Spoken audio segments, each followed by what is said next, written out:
तो पहले आप एज अ पेशेंट आए, हाँ, फिर उसमें डॉक्टर बन मैंने गए। हेल्थ पर्पस से मैंने उसको लिया। फिर उसके बाद हाँ। मुझे काफ़ी बेनिफिट हुआ। थोड़ा सा आता मुझे है ना। हेल्थ इश्यूज हो गए थे। हाँ। सेकंड बेबी हुआ जब मेरा बेटा हुआ हम्म। 2020 में कोविड के बाद। बिल्कुल।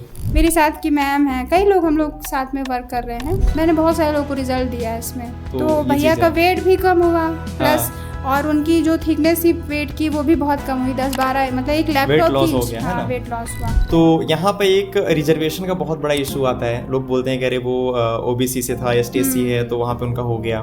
तो इस पे आपका क्या रिव्यू है कि एक पढ़ा लिखा आदमी एक अनपढ़ लड़की के साथ पूरी ज़िंदगी बिता लेता है, हाँ। लेकिन एक पढ़ी लिखी औरत अनपढ़ लड़के के साथ नॉर्मली नहीं बिताती है। अच्छा बोलोगे तो अच्छा ही है। तो आपको बिल्कुल बिलीव कर लीजिए, इस डेट में, इस दिनांक में मेरे को ये घर मेरे पास होगा, मेरे पास इस कलर की गाड़ी होगी, तो आप उसको देखिए उसके पीछे। लेकिन आपको थोड़ा सा मेहनत करनी पड़ेगी। मेहनत करनी पड़ेगी, मेहनत के साथ साथ वो चीज़ें हो जाएंगी पॉजिटिव वे पे। हाँ, है ना। मैं देखता हूँ लड़कियां हैं, रील्स बनाती रहती हैं रोड पे, हाँ। चलती रहती हैं, गाड़ियाँ चलती रहती हैं हाईवे पे, थोड़ा वीडियो सा- वगैरह आती हैं, जी, जैसे तो आप- लाखों कमा रहे हैं ना। हाँ, आप एक उदाहरण है यहाँ पे। ऐसा सीधी ऐसा जीने ऐसा के कुछ लिए। नहीं है। अच्छा, आज के टाइम पे छोटे छोटे जो बच्चे हैं, है ना, 17-18 साल 12 साल वाले, ये जो पढ़ रहे हैं प्यार मोहब्बत के चक्कर में, तो आज हमारे द बिजनेस शो के फर्स्ट शो में एज अ गेस्ट आई हैं जेडीसी कॉलेज सीधी की professor and health trainer doctor Aradhana Mishra ji. Ma'am, बहुत बहुत स्वागत है आपका हमारे इस शो में। Thank you. आज हम एजुकेशन, हेल्थ और सोशल एक्टिविटीज़ हर एक पॉइंट के बारे में डिस्कस करेंगे,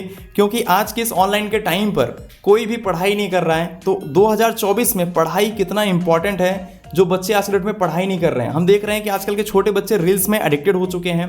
सेकंड चीज़, जो बड़े बच्चे हैं वो रील्स बनाने में लगे हुए हैं, रोड के साइड नाच रही हैं लड़कियां या फिर लड़के भी डांस कर रहे हैं, तो उसका क्या इंपैक्ट पड़ रहा है सोशल में।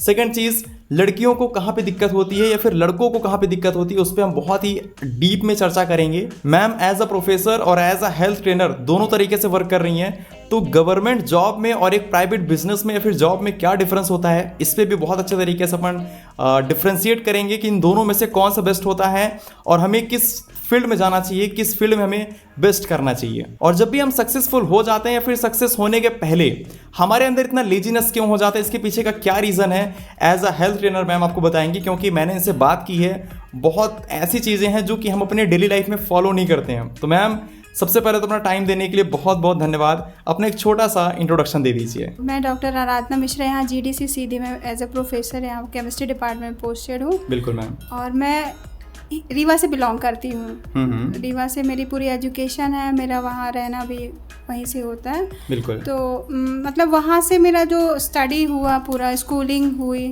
और उसके बाद फिर मैंने अपनी पीएचडी अवार्ड वाली स्टडी की रीवा एपीएस यूनिवर्सिटी से। अच्छा। और सारा जो भी एजुकेशन था मेरा वहीं से, स्कूलिंग और हायर एजुकेशन सारा कंप्लीट किया। फिर इसके बाद मैं एज अ प्रोफेसर यहाँ अपॉइंट हुई। तो उसके बाद से मतलब अच्छा लाइफ था, बच्चों को पढ़ाना मेरा पहले से भी इंटरेस्ट था। अच्छा, पहले से ही प्लान था, है ना? हाँ, मतलब मैं स्टार्टिंग में क्या हुआ, मैंने डेंटल 12th के बाद बायोलॉजी के बाद डेंटल वाला एग्ज़ाम फाइट किया। हाँ। तो उसमें थोड़ा सा मार्क्स कम थे, तो मुझे पेमेंट वाली सीट मिल रही थी। तो अच्छा। पिताजी का ऐसा था कि अगली बार फिर से प्रयास करिए, आपका बिल्कुल, हो जाएगा। बिल्कुल। तो आप MBBS में चले जाइएगा। तो फिर अपन ने वेट किया, अगली बार थोड़ा और कम नंबर हो गए, जो भी प्रॉब्लम रही होगी। फिर इसके बाद नेक्स्ट फिर हम मतलब मेरा BSc में पापा ने एडमिशन करा दिया था। तो मैंने BSc first year second year ऐसे ही कर लिया। फिर थर्ड ईयर में भी कुछ ऐसे ही चैलेंज था, तो नहीं हो पाया। फिर मेरा मतलब थोड़ा सा टाइम लगने के कारण मेरा BSc भी हो गया। और इसके बाद पापा ने बोला कि बेटा आपको डॉक्टर बनना है तो आप PhD कर लेना इस सब्जेक्ट में। अच्छा, बनना तो डॉक्टर ही था, लेकिन मेडिकल फील्ड में ना जाके फिर मैंने भी सोचा कि हाँ ये डॉक्टर भी बन के ज़्यादा कुछ लोग करते नहीं है, अपना कुछ हाँ नॉलेजफुल ऐसा कुछ करना चाहिए।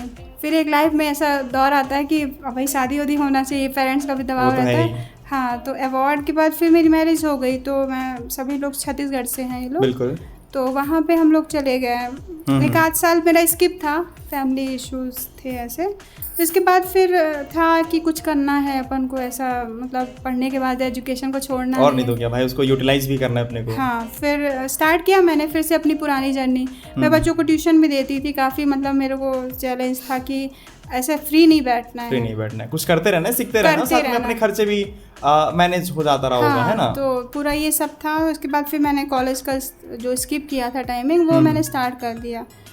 फिर थोड़ा सा मेरी बेटी हुई तो उसमें मेरा थोड़ा चैलेंज के कारण मैंने छोड़ दिया था। फिर इसके बाद जस्ट 2017 में मैंने सीधी ज्वाइन किया, तो तब से अभी हूँ यहाँ पे, केमिस्ट्री डिपार्टमेंट में हेड हूँ। बिल्कुल। और यहाँ पे मतलब अच्छा है, जो हमारी प्रोफेशनल लाइफ है एज अ प्रोफेसर वो भी बहुत अच्छी है। तो प्रोफेसर और साथ में जो है हेल्थ ट्रेनर, दोनों आप इस टाइम पे मैनेज कर रहे हैं, बैलेंस में चल रहा है जी, है ना। तो ये कैसे मैनेज हो पाता है? मतलब कोई जैसे कोई एक काम कर रहा है जी, दूसरे काम में वो जाने का प्लान ही नहीं करता, तो ये कैसे आप मैनेज करते हैं? थोड़ा सा स्टार्टिंग में बहुत चैलेंज था, जब क्या हमारी जो क्लासेस है वो ऑनलाइन ही हम लोग चलाते हैं। जैसे किसी को बुलाएंगे सेंटर में तो भाई सबको टाइम का प्रॉब्लम है। सही बात है। तो हम लोग जूम मीटिंग में ही क्लास वो करते हैं मॉर्निंग पे 6:30 पे।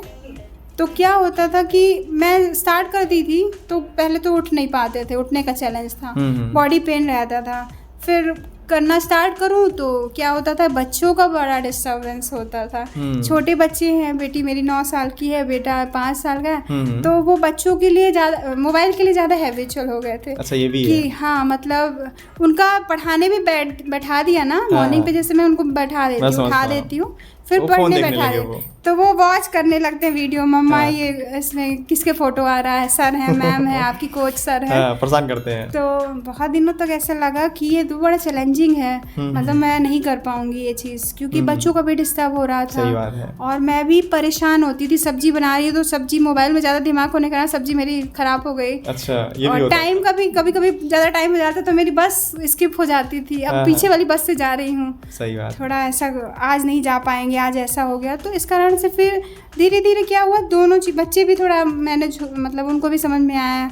सभी लोग साथ में एक्सरसाइज कर लेते हैं, मेडिटेशन वगैरह हम लोग करते हैं साथ में, पूरे ग्रुप में, हम कम्युनिटी में 1000 लोग हैं लगभग। तो एज आप ट्रेनिंग भी दे रही हो, साथ में खुद का भी जो है तो हेल्थ हो गया, साथ में आपने मेडिटेशन कर लिया, एक्सरसाइज कर लिया, है ना। और फिर इसके बाद अपने काम में लग गए, बच्चे भी रेडी हो गए। अच्छा, बहुत सारे लोग तो जानते होंगे प्रोफेसर कैसे बना जाता है, क्योंकि आप जिस पोजीशन पे हैं अभी फिलहाल, वो कहीं ना कहीं बहुत सारे लोगों का सपना होता है यहाँ पे पहुँचना। एक शॉर्ट में बता दीजिए कोई कैसे बन सकता है। आप जैसे ग्रेजुएशन किया अपने सब्जेक्ट में, किसी भी फील्ड से, हाँ, बीएससी कर लीजिए, एज अ केमिस्ट्री करना हो तो केमिस्ट्री, जूलॉजी, बॉटनी ऐसा कर लीजिए। अब तो थोड़ा चेंज भी हुआ है डिसिप्लिन। फिर पीजी का मास्टर कोर्स आपको करना पड़ेगा सेम सब्जेक्ट में, और हमारे यहाँ नेट एलिजिबिलिटी टेस्ट होता है, उसको क्वालिफाई कर लीजिए। वो क्वालिफाई करने के बाद जो है तो, या फिर एज अ पीएचडी आप इनरोल हो जाइए, उसके लिए भी एंट्रेंस एग्जाम होते हैं। तो आप उसमें अपॉइंट हो जाएंगे तो आपको रिसर्च आपके कंप्लीट होते तक में एज अ प्रोफेसर फिर वैकेंसी आती है, उसको भी एग्जाम देना पड़ता है बच्चों को। वहाँ पे एंट्रेंस निकाल के जो उनको एंट्रेंस लेना पड़ेगा, साथ में हाँ वहाँ पे भी इंटरव्यूज वगैरह भी होते हैं, और कॉलेज में डायरेक्ट रिक्रूटमेंट भी होते हैं। बिल्कुल। कुछ जहाँ यूनिवर्सिटीज़ में डायरेक्ट इंटरव्यूज वगैरह होते हैं, वो भी फील्ड है, आप डायरेक्ट उसमें जा सकते हो। अच्छा, आज के टाइम पे लाखों लोग हैं, चाहे लड़के हों चाहे लड़कियां हों, है ना, हर कोई गवर्नमेंट नौकरी के पीछे पड़ा हुआ है ना। तो यहाँ पे एक रिजर्वेशन का बहुत बड़ा इशू आता है, लोग बोलते हैं कि अरे वो ओबीसी से था, एसटी है, तो वहाँ पे उनका हो गया। तो इस पे आपका क्या रिव्यू है? अब मैं तो ऐसा बोलना चाहूँगी कि रिजर्वेशन तो आपको दिया जा चुका है ना, आपने कई जनरेशन पे इसको यूज़ किया। अच्छा।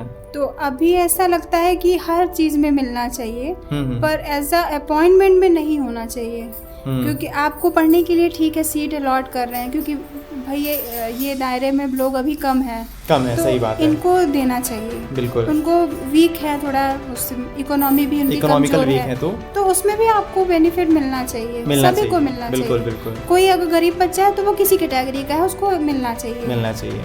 मैं हमारा ये सोचना है, पर्सनली मैं अपनी बात कर रही हूँ। अगर वो किसी कैटेगरी से है, मैं कैटेगरी वाइज तो ऐसा नहीं बोलना चाहूँगी, पर अगर वो कमजोर है, भाई इकोनॉमी उसका अगर अच्छा नहीं है, सपोर्ट देना चाहिए, गवर्नमेंट उसको देना चाहिए। बिल्कुल। पर अगर ऐसे कैटेगराइज करते हैं मार्किंग के अकॉर्डिंग, मेरिट तो थोड़ा अच्छा नहीं है। वो एक बच्चा वो भी मेहनत कर रहा है, तो वो फील्ड अच्छा नहीं है, फिर अब तो उसको रोकना चाहिए। अब तो कहीं ना कहीं ये देखा जा रहा है कि जिनको रिजर्वेशन मिला था वो आगे निकल रहे हैं, कुछ फील्ड में, हर एक फील्ड में नहीं, बहुत सारे केसेस ऐसे भी आते हैं जहाँ पर रिजर्वेशन की एक्चुअल में जरूरत है, और कुछ चीज़ों में ऐसा लग रहा है कि अब नॉर्मल वाले पीछे जा रहे हैं। बिल्कुल। है ना। थोड़ा सा इसको अगर हम रोक सकते हैं, हाँ। मतलब बहुत अच्छे फेथ माइंड से, ऐसा नहीं कि हम विरोध करते हुए कि ऐसा, अगर सभी का ऐसा सहयोग है कि जो चाहते हैं, क्योंकि ये पॉलिटिकल इशू हो जाता है, ये बात एक ऐसी बात हो जाती है कि पॉलिटिकल इशू हो जाता है, तो इस मुद्दे पे थोड़ा आदमी डिस्कशन इसलिए नहीं करना चाहता है। मैं देखता हूँ लड़कियां हैं, रील्स बनाती रहती हैं रोड पे, हाँ। चलती रहती हैं, गाड़ियां चलती रहती हैं हाईवे पे, वीडियो वगैरह आती हैं, तो इस पे क्या कहना चाहेंगे? फिर वो लड़कियां आपसे मिलती भी होंगी कॉलेज में। हाँ, देखिए क्या होता है कि जब समय बदलता है, हाँ। तो उसके कई पार्ट्स होते हैं, एक प्लस पॉइंट है तो एक नेगेटिव पॉइंट्स भी होता है। बच्चों को यही मतलब सजेस्ट हम लोग करते हैं कि ठीक है, आज आपकी पढ़ाई इंपॉर्टेंट है, उसके बाद फिर आप इस फील्ड में प्लस में जा रहे हैं तो अच्छी बात है, क्योंकि पहला टॉपिक तो आपका क्या है, एजुकेशन आपका पूरा अच्छा प्रॉपर होना चाहिए। सही बात है। और कुछ बच्चों को थोड़ा अभी उतना नहीं मार्गदर्शन है कि भाई रील बना के हम कितना भी पॉपुलर हो जाएंगे, पर अपना ये जो जनरल जो बेसिक है ना वो जरूरी है, एजुकेशन वो जरूरी है। तो वो आप ये जैसे रील बोल रहे हो, तो इसमें भी हम लोग वायरल हो जाते हैं, अच्छा नेम फ्रेम मिल जाता है, तो एक अच्छा मुद्दा है। ऐसा नहीं है कि यहाँ पे परसेंटेज कम है देखा जाए तो। देखिए रील बनाने में दिक्कत नहीं है, लेकिन उसको थोड़ा उस पॉइंट से बनाया जाए, या फिर कुछ नॉलेजेबल बनाया जाए, को लेकर के काम कर रहे हैं, नॉलेजेबल रील्स बनाई जाए। बहुत सारे लोग हैं, लाखों कमा रहे हैं ऑनलाइन से, हम तो खुद ऑनलाइन फील्ड में ही हैं, बिल्कुल, जैसे तो लाखों कमा रहे हैं ना। आप एक उदाहरण है यहाँ पे। ऐसा कुछ नहीं है। तो देखिए इन्फॉर्मेशन बनाया जाए तो ठीक है, लेकिन मेन जो डांस चलते हैं, भोजपुरी गाने चलते हैं, रील्स, छमकौआ राजा जी, ये वो, उसी में आप मुंह घुमा करके और रील का वीडियो बना रहे हो, तो ये अच्छा नहीं है थोड़ा सा, है ना। आप एक्स्ट्रा कंटेंट अपना कुछ माइंड यूज करके आप भी सीखो, सामने वाले को भी सिखा सको। बिल्कुल। आप कुछ एक्स्ट्रा स्किल दिखाओ। आपके अंदर कोई हुनर है, आप अच्छा गाना, बहुत अच्छा गाना गा रहे हो, बिल्कुल आप गाओ, आप गाना गा लो, अच्छा डांस करते हो, मतलब कॉपी नहीं करना चाहिए। कॉपी नहीं, लोग यहाँ लिपसिंग ही कर रहे हैं, कॉपी कर रहे हैं, सामने गाना बज रहा है, इसमें हम अपना टाइम बर्बाद कर रहे हैं। अब यदि हम बात करें पेरेंटिंग की, आजकल के जो बच्चे हैं, मैं देख रहा हूँ स्पेशली बच्चे जो है तो रील्स के एडिक्टेड हैं, फोन के एडिक्टेड हैं, बिना फोन के खाना नहीं खाते हैं।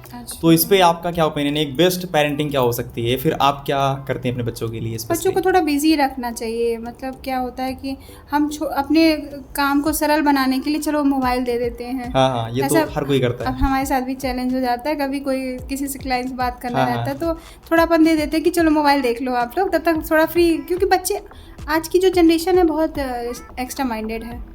हम अपने पेरेंट्स से अच्छा दिमाग में थे, और उसके बाद फिर हमारे जो इवोल्यूशन हो रहा है, देखा जाए तो क्या होता है, नेक्स्ट जनरेशन हमेशा आगे की होती है, तो हम थोड़ा अच्छे दिमाग के हुए, फिर इसके बाद हमारे जो बच्चे हैं वो और अच्छा उनका वो है, हमको पता हमारा सुनते नहीं है, वो उनको ऑलरेडी पता है, मम्मा रहने दो, मुझे पता है। तो इस कारण से क्या होता है, चला रहे हैं ना, तो और सीख जा रहे हैं। सोचिए हम फोन कब यूज कर रहे हैं, जब हम इतने बड़े हो गए, तब हम उसके हैबिट, और उनको तो स्कूलिंग में ही मोबाइल मिल गया, वो जून क्लास अभी जान रहा है बच्चा, कैसे म्यूट होना है, कैसे क्लास अटेंड करना है, कैसे अनम्यूट होकर के उनको बात करना है, वो बच्चा उसमें लिखना भी जान रहा है, मैडम टेक्स्ट में भी उनको हर चीज पता है बच्चे को। तो बच्चा नो डाउट, आप क्या सोचते हो कि आपको सिखाना पड़ रहा है, वो तो सीख के आया ना, वो तो सीख के आया है, तो आप ऐसा नहीं सोच सकते हो कि मैं इसको दे दूं और फ्री हो जाऊंगा। लेकिन देखा जाए ना तो यहाँ पर एक गलत हैबिट भी है, मेडिकल इश्यूज भी हो रहे हैं कि बच्चों की आंखें खराब हो रही हैं। थोड़ा सा आप पेरेंट्स को, या फिर देखा जाए तो बच्चे खेल नहीं रहे हैं। एक खेलना बच्चों के लिए बहुत जरूरी है, उनकी एनर्जी जो है ना खेलने से ही मिलने वाली है। फिजिकल एक्टिविटी बच्चों की होनी चाहिए, आपकी मॉनिटरिंग यहाँ पे मायने रखती है। बच्चे खेल ना करके फोन चला रहे हैं, चाहे सुबह हो, शाम उठते ही फोन चला रहे हैं, शाम को सोते टाइम तक स्क्रॉल कर रहे हैं। थोड़ा सा हमें यही ध्यान देना पड़ेगा कि फिजिकल एक्टिविटी बच्चों की रहे, और वो क्योंकि सीखना भी जरूरी है। बिल्कुल। आप बच्चे को अगर नहीं सीखने को दे रहे हो चीजों पीछे हो जाएगा तो वो पीछे हो जाएगा। पहले मैं भी सोचती थी, मैं अपने बच्चे को नहीं देती थी, मेरे बच्चे इतना यूज भी नहीं करते थे फोन को, लेकिन फिर मैंने ऐसा ऑब्जर्व किया कि बच्चे क्या है वो कर ही नहीं पा रहे हैं, और बच्चों का नॉलेज अच्छा हो रहा है, हमारा बच्चा पीछे हो रहा है, तो हम अपने से पीछे उनको नहीं करें, बच्चों को सीखने दें, वो भी यूट्यूब जाने, कैसे सर्च करना है किसी चीज़ को, अपने टॉपिक को हम कैसे सर्च कर सकते हैं, वो सारा चीज़ जाने। अगर पहले से सीख रहे हैं तो अच्छी बात है, वो स्टार्टिंग में सीख लें, और ऐसा नहीं कि आप बिल्कुल मत दीजिए, बिल्कुल दीजिए, पर थोड़ा सा लिमिटेड टाइमिंग रखिए। लिमिटेड टाइम, ये नहीं कि एडिक्टेड हो जाए उस चीज़ के। एडिक्शन नहीं होना चाहिए किसी चीज़ का। एडिक्शन हम भी काम यूज़ करते हैं, यूट्यूब सारा वीडियोस, बहुत सारी चीज़ें करते हैं, लेकिन उसको लिमिटेड दायरे पे यूज़ करते हैं। अच्छा, यदि हम बात करें बच्चों की पढ़ाई की, तो आजकल जैसे केसेस आ रहे हैं कि बच्चों को कोटा में भेज दिया जा रहा है प्रिपरेशन के लिए, फिर उनको प्रेशर दिया जा रहा है कि आपको इतने साल में नीट ही निकालनी है, कि MPPSC क्वालिफाई करना है, कि UPSC क्वालिफाई करना है। तो कहीं ना कहीं देखा जाए तो बच्चे भी प्रेशराइज्ड हो रहे हैं, सुसाइड कर रहे हैं, और यहाँ तक कि जो उनको करना चाहिए वो नहीं कर पा रहे हैं देखा जाए तो इस पे क्या ओपिनियन आप रखती हैं? अब देखिए क्या है कि बहुत जनरेशन में इतना फास्ट मूवमेंट है, उनको मतलब डिफरेंस मार्क में डिफरेंस बहुत कम आते हैं। देखते होंगे बच्चे टॉप कर रहे हैं तो पॉइंट्स में कई बच्चे हैं साथ में, तो कंपटीशन बहुत हाई लेवल का हो गया, हाई लेवल का है, और कैटेगरी वाइज भी कंपटीशन है। तो क्या होता है कि बच्चों को हम एक बर्डन डालते जाते हैं। सिलेबस भी बहुत ब्रॉड है, सिलेबस बहुत ज़्यादा ब्रॉड बनाया जा रहा है। न्यू एजुकेशन पॉलिसी थोड़ा इस फील्ड में वर्क कर रही है कि मतलब बच्चों को हार्ड वर्क नहीं दिया जाए, क्योंकि नंबर के पीछे नहीं भागना चाहिए। क्या मिलना है उससे? हमारा छोटा बच्चा है, मेरी बेटी है, तो अच्छे नंबर नहीं गेन करती उसका बहुत मतलब, लेकिन बहुत अच्छा उसका एक्टिविटी बहुत है, पढ़ने में उसका कोई इंटरेस्ट नहीं है। अच्छा। थोड़ा अदर एक्टिविटीज़ में बहुत वो रहती है, लेकिन पढ़ने समय उसको मैंने वॉच किया तो उसकी एक्टिविटीज़ थोड़ा स्लो डाउन हो जाती है। रीड करना है, नींद आ रही मम्मा, हाँ पढ़ लेंगे, थोड़ा सा पढ़ लिए, मतलब उसको क्या करती है, इंटरेस्ट के साथ नहीं करती है। तो वर्डन नंबर्स में मत, हमारा बच्चा 90 कर रहा है, 99% कर रहा है, बिल्कुल, क्योंकि छोटी क्लास का नंबर कहीं तो नहीं, बाकी चीज़ों में पीछे हो जाएगा। हम उसको एकदम फोर्सली करेंगे, नहीं तुमको ऐसा करना है, इतना नंबर लाना है, तो उसमें क्या होता है, बच्चा एक मेंटली उसके अंदर बहुत सारा प्रेशर आ जाता है, बिल्कुल। तो उसकी वजह से देखते होंगे बच्चे बहुत डिप्रेशन में चले जाते हैं। एक पहला प्रॉब्लम वो अपने पेरेंट्स से थोड़ा डिस्टेंस फील करने लगते हैं, दूर होने लगते हैं, वो ना उनको अकेलापन हो जाता है उनके अंदर, कि मम्मा दिन भर डांटती है, पढ़ने को दिन भर बोलती है, मेरे नंबर कम आ गए हैं, तो वो थोड़ा फैमिली बैकग्राउंड से भी थोड़ा स्किप होगा कि सभी पूछते हैं नंबर मेरे कम है। तो इतना प्रेशर नहीं होना चाहिए, क्योंकि नंबर्स कभी आइडेंटिफाई नहीं होती। आपके 10th की मार्क्स कितने हैं, आपने कोई मैटर नहीं करता। हाँ, इसके पहले कितने नंबर आपको मिले, क्या आपने टॉप किया था। लाइफ अच्छा जीना चाहिए, अच्छी लाइफ आपको जीना है भाई। हम यहाँ पे आए हैं लाइफ जीने के लिए, ना कि नंबर गेन करने के लिए। हाँ, एक बेसिक नंबर होना चाहिए कि मैंने भी अपने को चेंज किया, मुझे बहुत टेंशन होती थी बच्ची को लेकर के, उसके मार्क्स हमेशा कम आते हैं, अभी भी आते हैं, मतलब ठीक है, तो मैं उसके पीछे बहुत मेहनत करती हूँ, तो वो 80% 85 तक गेन कर पाती है, उससे ज़्यादा नहीं गई अभी, कभी नहीं गई। उससे आगे लेके करना भी क्या है। हाँ, देखा जाए वही बात है, इतना मार्क्स काफ़ी है। हाँ, मतलब अच्छा मेहनत कर रहा है बच्चा, उसको नॉलेज हो रहा है, अच्छा कर लेगा और उसको मोटिवेट रखिए, बच्चों को मोटिवेट रखिए कि बेटा आप कर लोगे। ये नहीं कि उसको बोल दिया जाए कि नहीं बेटा आपने 99 गेन नहीं किया तो आप बाकी चीज में फिर पीछे हो जाओगे। तो मैंने फिर मैं उसको मार भी देती थी, डांटती भी रहती थी, दिन भर डांटती, पढ़ो। फिर मैंने वॉच किया कि उसको जब मन करता तभी पढ़ती है, तो मैंने फिर थोड़ा अपने को मॉडिफाई किया कि नहीं, मतलब उसको ठीक है, जब पढ़ने बैठे हैं तो भी 2 ही घंटा 3 घंटा अपन उसको परेशान करेंगे कि अब पढ़ो, इतना तो अच्छा, इतना वर्क इतना कंप्लीट करो, तो फिर अपन ऐसा करेंगे। अच्छा, एक पॉइंट है, आपने नोटिस किया होगा सोशल में कि एक बात कही जाती है, मेरा दोस्त ने मेरे को बोला था कि एक पढ़ा लिखा आदमी एक अनपढ़ लड़की के साथ पूरी ज़िंदगी बिता लेता है, लेकिन एक पढ़ी लिखी औरत अनपढ़ लड़के के साथ नॉर्मली नहीं बिताती है। तो इस पे आप क्या राय रखेंगे? थोड़ा चैलेंज है। क्या होता है कि कुछ भी बोला जाए, थोड़ा विल पावर तो बहुत अच्छा है महिलाओं का, लेकिन थोड़ा सा मैं एक महिला होने के उसमें बोलना चाहूँगी कि हम अच्छा सोचते हैं, लेकिन एक दौर ऐसा आता है कि हम भी कंफ्यूज हो जाते हैं। तो हमारे पीछे अगर कोई एक अच्छा पर्सन है जो हमको स्ट्रॉन्ग मोटिवेशन फॉर्म में पीछे का बेसिस है कि हम अपना बेस मजबूत बना रहे हैं। मैं आज इस मतलब मैं थोड़ा बहुत जो मैंने अभी वो किया है, तो मुझे अच्छा सपोर्ट मिला है मेरी फैमिली का, मेरे हस्बैंड का, मेरे बच्चों का, तो मैं आज अच्छा कर पा रही हूँ। बिल्कुल। तो वो क्या होता है कि हम जब अच्छे सपोर्ट सिस्टम में रहते हैं ना, तो ऑटोमेटिक मोड में सारा काम होता है। तो मेन चीज़ है कि एक सपोर्ट देखती हैं लड़कियाँ, है ना। महिलाओं का ये चीज़ रवैया थोड़ा अच्छा नहीं है, पर कम होता है ये चीज़ें, कुछ थोड़ा एक्स्ट्रा ऑर्डिनरी एग्जाम्पल्स हैं। हाँ, तो ऐसा देखने को मिलता है, नहीं तो ऐसा। अच्छा, एक चीज़ और है कि नॉर्मली जब पूछा जाता है ना, नॉर्मली तो आप यदि शादी करोगे तो किससे करोगे? मान लीजिए आपकी पेमेंट 80,000 है, 50,000 है, तो वो बोलते हैं हमें 1 लाख वाला चाहिए, हमें 1.5 लाख वाला चाहिए।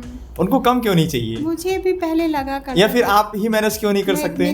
देखा जाए तो मेरी शादी पापा ढूंढते थे, तो क्या होता था कि मुझे बताते नहीं थे एक्चुअल में। वो ऐसा हुआ करता था कि जैसे मुझे पता चल जाता था तो मेरा रिएक्शन अच्छा नहीं रहता था। तो मैं ऐसे घर में ऐसे नॉर्मल रहती थी, तो ऐसे पता चलता था कोई गेस्ट आए मिले, तो मैं ऐसे जाके, और फिर बाद में पता चलता था अच्छा मैरिज की पर्पज़ से आप लोग आए हुए हैं, तो मेरा एकदम मतलब फेस वो हो जाता था। तो ऐसा क्या है कि हम सोच के रखते हैं, मैंने भी सोचा था कि बहुत अच्छी मेरी सेट लाइफ होगी, अच्छी इनकम होगी मतलब हस्बैंड की, और हम बहुत अच्छा स्किल मतलब रहेगा, तो हमको कुछ ज़्यादा करना नहीं पड़ेगा। पर क्या होता है कि आप अच्छा सोच के रखते हो, पर वो उसका उल्टा होता है, उल्टा होता है, क्योंकि सबका डिसाइड है। कुछ लोग ऐसे होते हैं कि जो कुछ नहीं करते उनको बहुत अच्छा मिल जाता है, और कुछ पूरी लाइफ मेहनत ही करते रह जाते हैं और उनको उतना नहीं मिल पाता है। तो हर व्यक्ति का एक स्ट्रगल लेवल होता है, तो कोई चांदी की चम्मच पैदा नहीं होता है, मतलब सबका लेवल है, वो उसके अकॉर्डिंग उसको मिलता है। तो हर कोई अपने हिसाब से बेस्ट प्लान करता है, फिर यदि बेस्ट नहीं मिलता तो फिर उसमें गुजारा करना पड़ता है। जो मिलता है तो फिर आपको उसको मैनेज करना पड़ता है। तो कहीं ना कहीं यदि मेहनत करें तो फिर चीज़ें जो प्लान कर रहे हैं वो भी हो जाती हैं। अब मैं जैसे हम लोग जिस फील्ड में हैं, हम लोग वेलनेस इंडस्ट्रीज में एक्चुअल में देखेंगे लोग बीमार हो रहे हैं क्योंकि उनको पता नहीं कि हमको क्या खाना है। मैं इस फील्ड में क्यों जुड़ी, क्योंकि मुझे पता है कि आगे आने वाला समय क्या होगा, यही होगा, इस इंडस्ट्री को इसको बूम मिलेगा। ये इंडस्ट्री बूम कर रही है, और अभी $3 मिलियन से ये इसका बजट था, और अभी 2 सालों में ये $9 बिलियन के ऊपर ये इंडस्ट्री ग्रोथ कर चुकी है। तो आपकी जो फार्मास्यूटिकल कंपनीज है उससे ज़्यादा ग्रोथ इसकी हो रही है। हम बीमार होंगे तो हम दवाइयाँ खाएंगे, लेकिन दवाई खाने की भी लिमिट होगी ना। आप बीमार होगे तो एक समय सीमा तक 10-15 कितनी गोलियां खा लेंगे, तो क्या आपकी जो ये बीपी, शुगर, थायराइड जो नॉर्मल डिजीजेज हो रहे हैं, तो ये क्या होता है, लाइफ स्टाइल डिजीज है। हमने देखी पहले हमारे दादा परदादा लोग बीमार नहीं होते थे।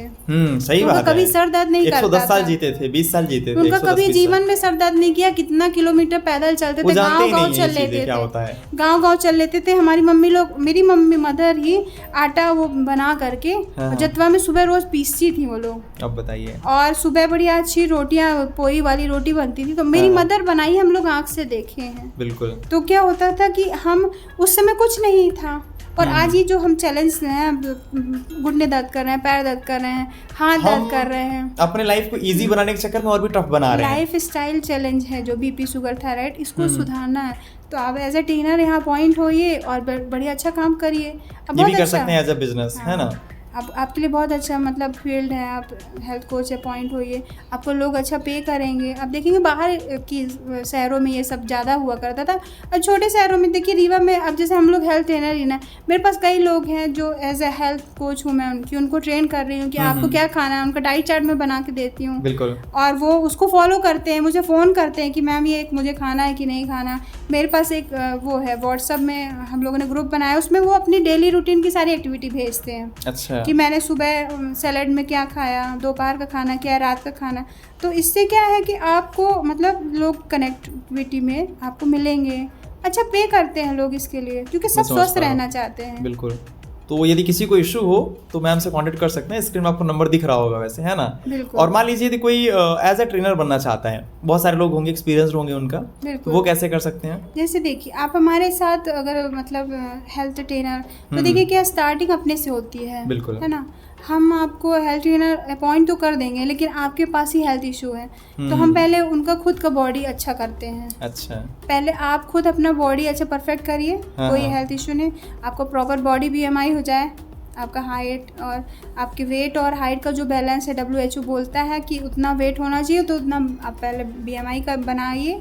1 महीना 2 महीने में आपकी बॉडी अच्छी प्रॉपर BMI हो जाएगी। हमारी बॉडी में फैट नहीं होना चाहिए, मसल्स मास अच्छा होना चाहिए, अच्छा हाइड्रेटेड बॉडी होना चाहिए, एक्टिव बॉडी होना चाहिए। ऐसा नहीं कि हम कोच तो बन गए और हम सो रहे हैं, कोई एक्टिविटी नहीं हमारी। हाँ, हमारा पेट बाहर निकला हुआ है, हम बोल रहे हैं कि आपको वजन हम कम कर देंगे। सही बात, पहले खुद पे अप्लाई करना है। हाँ, तो हम लोग ये फोकस करते हैं कि पहले प्रॉपर आप ट्रेंड हो जाइए। हमारी मीटिंग्स भी होती रहती हैं और कोचेस की क्लासेस भी होती हैं, तो हम लोग ऑनलाइन ही ज़्यादा था, क्योंकि सबका अलग अलग जगह है।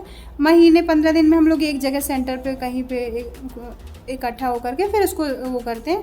तो पहले ट्रेन करते हैं और उसके बाद फिर उनको एडवाइस करते हैं कि हाँ आप ठीक है, आपकी बॉडी परफेक्ट है, आप दूसरे को पे हेल्थ ट्रेनिंग दे सकते हैं। जैसे हम लोग क्लब में अपने, जैसे कोई नया पॉइंट होता है जिसको हेल्थ पर्पज से कोई प्रॉब्लम है, उनका बीपी कम है, बीपी ज़्यादा हो रहा है, लो बीपी की प्रॉब्लम है, थायराइड, बीपी, शुगर, जो भी चैलेंज है। बहुत सारे लोग को एलर्जी का प्रॉब्लम होता है, बिल्कुल, और साथ में बहुत सारे चैलेंज है, मतलब गिनती नहीं है। बहुत हीमोग्लोबिन कम रहता है, हेयर फॉल है, स्किन का प्रॉब्लम है, तो हम लोग क्या है प्रॉपर न्यूट्रिशन उनको प्रोवाइड करते हैं और साथ में उनका बॉडी BMI करते हैं। जो ये किस बेसिस पे होता है? आप एक्चुअल में जो आपकी हाइट है, हाँ। उसके अकॉर्डिंग हम लोग मेजरमेंट WHO बोलता है कि आपका इतना वेट होना चाहिए। एक डाटा फिक्स है। हाँ, फिक्स है। तो उसके मेल का अलग होता है डाटा, फीमेल का अलग होता है। तो उसके अकॉर्डिंग आपको हम चेक करते हैं स्कैन मशीन पे। तो हम उनको प्रॉपर 4 से 5 ये BMI मशीन का डाटा देते हैं और उसके अकॉर्डिंग हम लोग वर्क करते हैं कि आपको प्रॉपर डाइट क्या फॉलो होना चाहिए। वेट ज़्यादा होता है तो वो भी चैलेंज है। मोटापे के कारण भी बहुत सारी बीमारियां होती है, जो थायराइड, बीपी, शुगर, तो उसको हम लोग प्रॉपर वे पे वहाँ पे चेक करते हैं, स्कैन करती है बॉडी मशीन, पूरा स्कैन करती है। अच्छा। जो आउटर फैट होता है हमारा बॉडी का, वो तो दिख रहा है कि ज़्यादा है, बिल्कुल, लेकिन क्या होता है जैसे ग्लास है, तो ग्लास का अंदर का लेयर जो गंदा हुआ है उसको भी क्या करना होता है, साफ करना होता है। बाहर से तो हमने नहा धो लिया, बढ़िया अच्छा फ्रेश फील कर रहे हैं, तो माइंड को भी अच्छा फील कराना होता है। तो हम क्या करते हैं, बॉडी को डिटॉक्स नहीं करते अपने। तो बॉडी डिटॉक्स होना चाहिए। आज का हमारा खान पान ऐसा हो चुका है कि प्रॉपर बॉडी डिटॉक्स होना चाहिए। तो हम लोग एक डिटॉक्स टी देते हैं। नॉर्मल टी को हम लोग एडवाइस नहीं करते हैं, आप उसको गर्म पानी के साथ पीजिए और साथ में प्रॉपर जो बैलेंस 20 अमीनो एसिड और ये सारी चीज़ें जो हमको चाहिए खाने के लिए, कार्बोहाइड्रेट्स, प्रोटीन, विटामिन, इनको सबको बैलेंस वे पे आपको कितनी रिक्वायरमेंट है वो BMI पे स्कैन हो जाती है। आप मतलब जो डाइट देते हो, आपका जो फिजिकल हम वो कर लेते हैं, BMI और ये सब डाटा ले लेते हैं, तो हम आपको बता देते हैं कि आपको इतना कैलोरी में आपको खाना है, इतना आपको प्रोटीन लेना है और इतना आपको कार्बोहाइड्रेट लेना है, इतना आपको फाइबर्स को ऐड करना है और आप अपनी कैलोरी को ट्रैक करिए। हम लोग कोशिश ये करते हैं कि आप कैलोरी को ट्रैक करिए, तो हम अपने घर को अच्छा रखें, अपनी बॉडी को अच्छा रखें और भगवान की पूजा की जैसे हम अपने घर को रखें। कुछ भी कचड़ेदान थोड़ी ना बना दें, कुछ भी खा रहे हैं, कहीं जो भी मिला तो खाना। हमारा हेल्थ सही रहेगा तभी तो हम अपने लाइफ अच्छा कर पाएंगे। आप अपना कैलोरी ट्रैक करिए, आप अच्छा खाना खाइए, अच्छा प्रॉपर नींद लीजिए, बॉडी हाइड्रेट करिए और कसरत व्यायाम को करिए, मेडिटेशन करिए और अच्छा सोचिए। पॉजिटिव थिंकिंग आपकी हमेशा तो लाइफ में ऑलरेडी पॉजिटिव होगा, अच्छा लेके जाएंगे। बिल्कुल। अच्छा, आज के टाइम पे छोटे छोटे जो बच्चे हैं, है ना, 17-18 साल 12 साल वाले, ये जो पढ़ रहे हैं प्यार मोहब्बत के चक्कर में, और सेकंड चीज़ रील्स वील्स के बना रहे हैं प्रॉपर, थोड़ा सा फील्ड ये, हाँ मतलब आपको सबसे पहला आपका फील्ड यही होता है, आप किसी अच्छे सिस्टम से जुड़ जाइए, क्योंकि इकोनॉमी आपकी सबसे बड़ा मुद्दा है आज के जो भारत देश है हमारी। तो बेरोजगारी को तो हम देख रहे हैं कितने परसेंटेज से बढ़ रही है, बिल्कुल। तो एक लड़की को तो मैं हमेशा मोटिवेट करती हूँ कि लड़कों का हाल तो पता चल रहा है तो हमको अपने सिस्टम से जुड़ना है। हम कैसे अपने पेरेंट्स को मदद कर सकें, कैसे हम अपने फैमिली को स्ट्रॉन्ग कर सकें, हर बच्चे का पहले ये प्रायोरिटी होनी चाहिए कि हमें इन चीज़ों पे जो है तो प्लान करना चाहिए। हमारे यहाँ सबसे ज़्यादा बच्चों को ज़्यादा वो दिया जाता है कि लड़का है हमारे घर का, ये चिराग है, मतलब ऐसे सब रहता है ना, सोच रहती है। तो इनको मिलना चाहिए, मतलब इनको तो और स्ट्रांग होना चाहिए। बच्चों को तो साइड इनकम भी कर रही है तो बहुत है, लड़कों को तो बहुत अच्छा स्ट्रांग उनका वो होना चाहिए। तो ये सब साइड मैटर है, क्योंकि लाइफ में आप अच्छा कुछ बन जाएंगे तो कितने आपके पास लोग मिल जाएंगे। हाँ, आप बहुत अच्छा कर लोगे। अच्छा, एक चीज़ आपने नोटिस किया है कि हम स्टार्टिंग से प्लान कुछ और करते हैं, ठीक है, हमारा मतलब गोल एक ही होता है कि हमें लास्ट में जाके कार खरीदना है, गाड़ी खरीदना है, कि हमारे साथ 4 गार्ड रहेंगे। प्लान हम कुछ और करते हैं, मतलब उसका रास्ता हम कुछ और बनाते हैं, प्लान करते हैं, लेकिन उस रास्ते में हम जाते नहीं, एक्चुअली कहीं ना कहीं से हम दूसरा रास्ते में चले जाते हैं, देखा जाए तो। लेकिन हम गोल उसको अचीव करने का प्लान करते हैं। एक्चुअली में देखिए, आपके साथ ऐसा हुआ है कि आपने शुरुआती कुछ और सोचा रहा हो बनने का, बन कुछ और गए, लेकिन लास्ट में अचीव करना है, उस चीज को अचीव करना है, बहुत लंबा चलेगा। मैंने पहले भी बताया आपको। मैं इसको इसलिए क्या होता है कि जब हम जीवन के एक दौर में ऐसे चलते हैं ना, हम दूसरे की एडवाइस नहीं मानते हैं, वो दौर ही आदमी को पीछे ले जाता है। क्या होता है कि हम अपने पेरेंट्स का अगर सुनते हैं कि बेटा अभी टाइम है, मेहनत करिए, है ना, जब हम बच्चों को सिखाते हैं कि बेटा अभी जो आपका समय है, जो आपके पेरेंट्स यहाँ के पेरेंट्स हैं, वो आपको जो समय दे रहे हैं वो आगे आपको नहीं मिलेगा उतना हेल्पिंग, बिल्कुल, है ना, आपका टाइम भी नहीं मिलेगा। फिर कल को आपको फैमिली भी देखना है, आपके दूसरा और एक्टिविटीज़ रहेंगी, तो हम उस समय को, गोल्डन टाइम को क्या करते हैं, स्किप कर देते हैं। ध्यान नहीं देते। और वो कितना अच्छा समय था, अगर उसमें हम अच्छा कर लेते। उस टाइम हमारे पास टाइम था, प्रेशर नहीं था, देखा जाए तो हम सोच नहीं पाते उस चीज़ को। टाइम निकल जाता है तो दूसरे को एडवाइस जरूर करने लगते हैं कि तुम्हारा ये बहुत अच्छा समय है, तुम अभी BSc MSc कर रहे हो, अच्छा मेहनत कर लो अपने फील्ड में, अच्छा कुछ कर लो। मतलब क्या होता है कि हम उस समय अवेयर नहीं रहते हैं। बहुत सारे बच्चों को देखते हैं वो इस कारण से पीछे रह जाते हैं। और समय रहते अगर हम अच्छा मेहनत कर लिए तो अच्छा निकल जाएंगे। और गोल सबका वही है, स्टेबल होना है ना, नेम फेम लेना है, तो एज अ प्रोफेशन ले लो आप, अच्छे स्वस्थ है भाई, जिसमें आप एक्सपर्ट हो उस चीज को आप पकड़ लो, हाँ। जो भी आपके सपने होंगे पूरे हो जाएंगे। पापा ने कहा कि ये कर लीजिए, है ना, डॉक्टर बन जाइए, डॉक्टर BSc करने लगे। मतलब ये क्या है, हमारा अपना गोल डिसाइड नहीं होना, टाइम के अकॉर्डिंग डिसाइड नहीं होना चाहिए। गोल मीन्स वो रास्ता जिसका कोई शॉर्टकट नहीं है, सही उसको आपको डिसाइड करना चाहिए। हाँ, ऐसा कर सकते हैं कि हम थोड़ा सा स्किप कर रहे हैं, लेकिन दिमाग में हमारा मेजर गोल हमारे दिमाग में चलता रहेगा जा रहे हैं। इसको बोलते हैं मैनिफेस्टेशन, आपने जानती होंगी, जिसको हम मैनिफेस्ट करते हैं वो चीजें हमें मिलती हैं। आपको लगता है ऐसा? हाँ, है ना? पहले तो मुझे ये सब चीज़ों को मैं सोच नहीं पाती, क्योंकि मेरे पास बहुत सारी लाइबिलिटीज थी। घर पे भी बड़ी थी, छोटे भाई थे, तो पापा भी मतलब जॉब में थे, तो मतलब होता ना, बड़े हो घर के तो मम्मी के साथ काम में लगे हैं। हाँ, और फिर कॉलेज की पढ़ाई भी, स्कूल का भी, मतलब ऐसा करके मम्मी नहीं है, पापा नहीं है, तो अपन बड़े हो गए, तो सब देखना रहता था। तो उसमें हो के लाइफ चल रही है, ऐसा है। और मैं अपने गांव में या घर में बोलूँगी तो सबसे ज़्यादा एजुकेशन मैंने ही ली है। मेरे पापा का ऐसा कहना था कि अब हो गया, बहुत पढ़ लिख लिया, उनकी शादी उदी कर दो, अपनी जिम्मेदारी से फुर्सत हो। तो पापा बोले कि नहीं, जॉब तो लग जाएगी बच्ची की, तब मैं शादी करूँगा। अच्छा, ऐसे मतलब क्या होता है कि हमारी जिम्मेदारी फिर बढ़ जाती है। तो इसलिए एक चीज होता है कि जब बच्चे पढ़ते हैं ना, तो माता पिता भी थोड़ा सा हेल्पिंग नेचर के होते हैं कि यदि इतना कर रही तो इसको इतना करवा के ही हम करेंगे, करके छोड़ेंगे। तो ऐसा था कि मैं फिर जब करने लगी, मतलब ऐसा फैमिली प्रेशर होता है कि नहीं वो करना है, बच्चों को ऐसे सेटल हो जाए। तो ऐसा करने के बाद फिर जब हम अच्छे, मतलब तो ये सब चीज़ों के लिए टाइम नहीं, कभी सोचा नहीं, या फिर जो भी बोलोगे आप। फिर अभी मैं कुछ दिनों से जब मैं इस हेल्थ उसमें आई हूँ, तो हम मैनिफेस्टेशन के बारे में अब हमने बहुत अच्छा फील किया, और मैंने फील भी किया है। मैं जिस चीज़ को सोच लेती हूँ और मैं उसको, मतलब मैंने टाइम के साथ उसको बिलीव किया है। टाइम के साथ होता है वो चीज़। हाँ, मैंने बोला मैं अप्रैल में इसमें अपना as a supervisor health coach यहाँ पे बनूंगी। तो अप्रैल मतलब 27 बोला था, मैं 28 को बनी। 1-2 दिन मेरा स्किप हुआ। होता है। तो मतलब बिल्कुल प्रॉपर वे पे हुआ है।